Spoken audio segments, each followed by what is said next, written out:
Molweni bantu beKhumbula Ekhaya. Ndibhalele nina kuba ndinesicelo.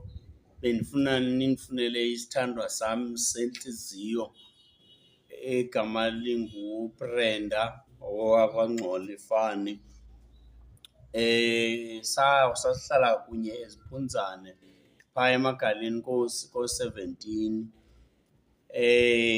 Saxabana ngoba kuyacaca uba wayenqumka ngelaa xesha, sasingayazi. Ndabona echitha irayisi phantsi, egalela amanzi ebhedini yam engathi angandiqhwaba, then wavele wahamba.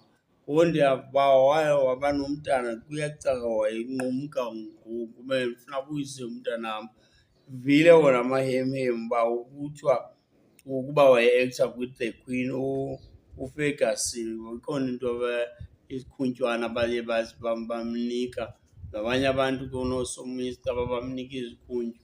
But mandikho kule nto yezikhuntyu, into ebendiyifuna uba abuye nomntanam.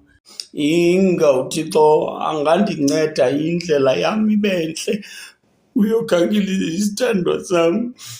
Ndiyayazi noba abantu bazawusondela kuye ngoku kuba beve uba kuthiwa kwizikhuntywa bazifumana kooKarabo nakoomotsepe nakubantu abakhulu abaphezulu.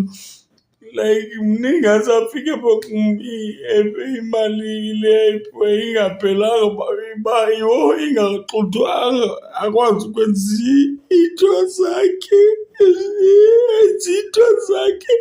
Into endifuna luthando, ndimbeke esifubeni sam, nditeketise umthanam, ndogqiba ndilale.